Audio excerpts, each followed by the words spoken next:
Hey everybody, welcome to episode 56 of the series 101 Tips to Ace Your Promotional Exam. I'm Steve Przebrowski, and I'm here to offer my feedback, my guidance, my assistance to help you be the best that you can be on your next promotional exam. So, as a reminder, my website, code3firetrain.com, is a lot of great free information on there for all ranks of personnel, regardless of where you are in the country. A lot of great information there to help you or anybody else that you're mentoring.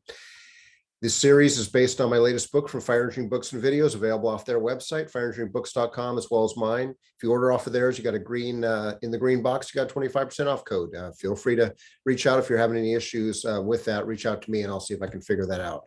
But let's talk about tip number 56. This tip in my book is something that I would think most people do, but it's amazing how many people don't do this. This is something, again, I'm a fan of don't prepare for the test, prepare for the position. However, you got to at least understand what to expect on the test, the process, and you have to actually do some time and do a lot of preparation for the test because, again, prepare for the position. So no matter what they throw at you during the process of the assessment center, whatever they call your promotional process, there should be no stones left unturned. There should be no surprises because you prepared for anything in that position. Now, for the oral board, most departments will have an oral board for the position you're aspiring to. You could have as few as 5 questions, maybe as many as 10 or 15 questions. You know, it could be as short as 15 minutes, as long as maybe an hour. But the oral board, you know, I think this is one thing that most people don't do as much as they should do. For anyone that's been on an oral board, I mean, every now and then I hear people, that's a trick question. Okay, I don't know of any oral board that wants to trick or trick the candidates. The oral board is there to have you be the best that you can be. I don't know. Again, oral boards are there to see you be successful, not unsuccessful. I mean, I know there's exceptions, but trust me, the oral board wants you to do well. The fire chief wants you to do good. The department command staff wants you to do well. They want to have a good, solid list of people to pick from. So if it's a trick question during the oral board, it means you haven't prepared properly. So I'll talk about some common questions here shortly. But in this book, if you've read the book or seen the book or seen some of the other episodes, I have different people, friends of mine, mentors of mine that are writing words of wisdom to help supplement what I have to say. So the voice of experience for this tip is my buddy Jesse Quinalty out of Southern California. He's the owner of Red Helmet Training and a captain for San Bernardino County Fire, as well as another buddy of mine, Dennis Riley, who's a fire chief in southwestern Kansas, I think, or southeastern Kansas. I'm not good at my Kansas geography at the moment, but both good, solid dudes. Check them out. Get a chance, if you've ever had a chance to see them teach a class or check out many of the articles they've written too, but great, solid guys that's supporting what I talk about. So when it comes to preparing for, not just preparing for, but also rehearsing the types of questions, I think some of the types of questions to prepare for up the chain of command can include, let me go back to that. Some of the types of questions to prepare for up the chain of command. Think back to when you're becoming a firefighter. If you took a number of interviews, you probably realize there's not a lot of different questions. There's a lot of the same questions, just worded slightly differently. Most of the questions were all the same when you're going for firefighter. Why do you want to be a firefighter? How have you prepared yourself to be a firefighter? You know, what are your strengths? What are your weaknesses? What do you know about the department? What do you want to do in your career? Basic questions, plus hypothetical scenarios. How would you handle this situation? Just, you know, there's not that many different questions. Now, for those that are going for, say, engineer ranks, well, guess what? They may ask you, why do you want to be an engineer? But they also may ask you a lot of troubleshooting questions. Let's say you're an engineer and your pump, you start hearing a crunching noise from your pump. What are you going to do? You know, troubleshooting questions or whatever. If you prepare for the rank of, say, engineer, and you understand the hydraulics, the pumping theory, driving laws, everything else related to what driving and operating apparatus are in your department, you know, there shouldn't be any trick questions. I may ask you driver specific policies, maybe DMV related stuff, but now you're jumping from, say, engineer to take the company officer exam or a chief officer exam. Yeah, same questions, department to department. How have you prepared yourself? Why do you want to be a whatever position. What are your goals in the position? Goals, especially, what are your goals in the first shift, the first tour, the first month, the first 90 days, the first year? Have that plan in place. Where do you want to be in the next 5 to 10 years? What are your strengths? What are your weaknesses? What do you know about the department, the position? What do you know about our challenges? As I've talked about in previous episodes, SWOT or SWOC, strengths, weaknesses, opportunities, threats, or challenges. So I always like to tell people, if you want to do well at oral interviews, the best keys for success in any oral interview is be passionate. Passionate is key. Passion is key. Enthusiastic as hell versus just, I want to be a firefighter to help people and give back. And I mean, if you've ever been on a oral board as a rater, you've heard those candidates that they're all enthusiastic, and as soon as they sit down and you throw that softball question, so how have you prepared yourself to be a firefighter for the Oakland Fire Department? And that smile comes off their face, and they're just so scared out of their wits. They're like, I've prepared myself and it's a painful process. So keep that enthusiasm and that passion that you had walking in the door after you shook their hands, after you sat down, and when they ask you that first question till the very end, make sure you have that smile on your face, that passion, that enthusiasm. As for questions, there are no trick questions, trust me. And I know this is easy for me to say, but one suggestion is, obviously, as I tell people, know yourself inside, excuse me, know yourself inside and out. So know yourself inside and out means your strengths, your weaknesses, where you want to be in, 30 days, 90 days, 3 years, 10 years, whatever.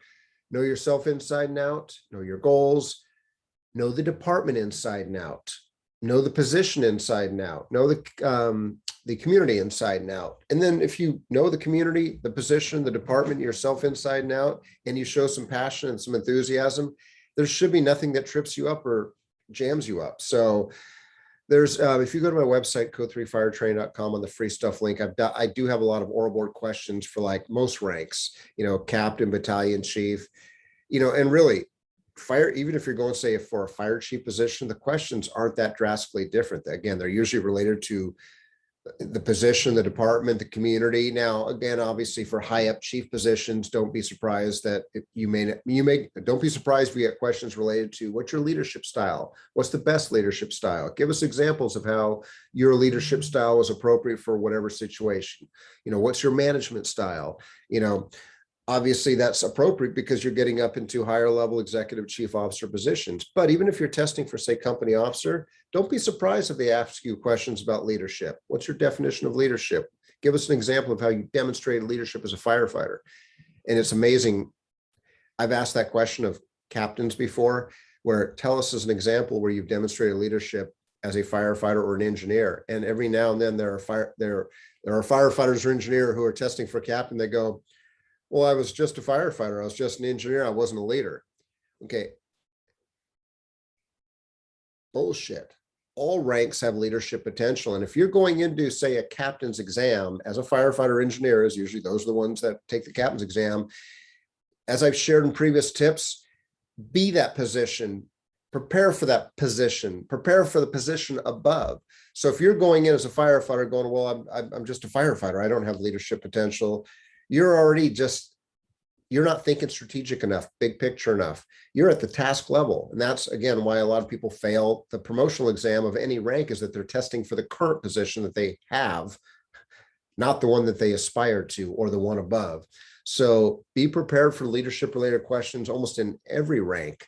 Even as a firefighter, I hear of departments that are asking entry-level firefighters about leadership related questions. You go, why would you ask a firefighter about that? Well, again, most departments don't hire resumes, they hire people. There's an old saying out there, don't hire for skills, hire and promote for attitude, positive attitude, can-do attitude. So Southwest Airlines, hire for attitude, train for skills. Unfortunately, you talk to most firefighters, it's the other way around. They'll think, oh, he is the best damn firefighter on the department, so he'll be the best captain. Doesn't always work that way. Some of the best firefighters or best engineers turn out to be marginal at the ranks above, or even dismal at best. It doesn't, just because you're great at your current rank doesn't mean you're going to be great at the next rank or the one above. Sometimes people are marginal at maybe the firefighter rank and turn out to be better at the company officer rank and even better at the chief officer rank. So, I mean, and again, hire for attitude, promote for attitude, positive attitude, and train for skills. But again, we could talk about that for days, but keep that in mind though, because again, good fire chiefs, smart fire chiefs of today are making promotional decisions based not on, think about it. Well, I can don my SCBA the fastest as a firefighter, so I'll make a great captain. Or I'm great at pulling hose or throwing ladders. I'll be great as a captain or a battalion chief. No, two different job sets. The job of a firefighter is not the same as a captain, and definitely not the same as, say, a battalion chief or a deputy chief or a fire chief. Apples and oranges. Technical skills are required. The hard skills are required as firefighters, because that's what we do, the task level stuff as firefighters and engineers. But now as the supervisory ranks, company officer all the way up to fire chief, it's not just your technical knowledge ability, it's your leadership ability to work with others and get others to buy into the vision. So we could talk about this for hours, but I just want to hold it right there. Now, I talked about this tip being prepare for and rehearse. When I say prepare for, I think I've given you some tools there. Besides my website, you can just Google firefighter oral interview questions, or fire captain, or battalion chief, or fire chief. You'll come up with probably a lot of different options out there. And you'll see that whether it's me or anybody else out there sharing their feedback or advice, there's nothing that's drastically different. The questions are pretty much the same. The only thing that changes usually are the rank and the name of the department, and maybe the questions worded a little differently. But when it comes to rehearsing, this is, you never want to go into an oral interview sounding memorized. And unfortunately, some candidates sound like they just memorized their whole spiel, their whole sales pitch. You got to be humanistic, and you got to be personal about it. And you got to, I don't know, you don't want to be a slick used car salesman. Let me just put it that way. But you also, on the flip side, don't want to, if you've never taken the time to prepare for the questions and you've never rehearsed, when it's showtime on game day, meaning your interview day, the most important day of that year, if not that 2-year period, because if you don't do well in this test, you have to wait maybe another 2-3 years for the next promotional exam. If you're only practicing and rehearsing once every couple of years on game day, how do you expect to be successful? Successful candidates are very comfortable at communicating, very comfortable at public speaking, take every opportunity they can to speak in front of others, and not just their crew around the kitchen table where your comfort zone is, but getting out there in front of people that you're not familiar with, teaching classes, speaking every opportunity, giving presentations, public education, community risk reduction, fire prevention, presentations. That, I mean, most of us all do that on duty anyway at the firehouse during a normal typical day anyway. But if your department doesn't have you do those things, volunteer for those opportunities, because you can't expect to be, I don't like public speaking, have that attitude, and then every 2 years you take the promotional exam and then they ask you that first softball question, hey, how have you prepared yourself to be a fire captain with the Santa Clara County Fire Department? And you're so nervous because you haven't prepared rehearsed. You're not starting off too well, because ums and ahs are not really signs of excellent oral communication skills. Now, rehearsing, there's a lot of ways to do it. Some people write things down on paper, which is fine. Some people, I liked using a Microsoft Word document because I could type out the question, tell us how you prepared yourself. Why do you want to be a captain or whatever? What's your strengths? What's your weaknesses? I like the Word document because it's great, because it's a work in progress and you can change it. When things come into your head at 3 a.m, you can run out your computer and update it or add to it whatever capability. And then you can use that as your rehearsal sheet. You never want to memorize something word for word, because think about it. You go into that oral board, they're going to see right through it. They're going to look like, hey, have you been like memorizing this stuff? Because it doesn't come across personal or sincere. It just comes across in a memorized manner. So you also, on the flip side, don't want to be so unpracticed, unprepared, unrehearsed that you're like some candidates. So tell us how you prepared yourself for the position of battalion chief. That's a good question. Shit. Don't ever say that during an oral interview. Well, that's a good question. Because you know what? That's why we're asking it. I mean, I'm sorry for my sarcasm there, but There should be no trick questions or surprises if you properly prepared yourself. And again, don't memorize word for word what you're going to say. I'm a fan of outlines or bullet points.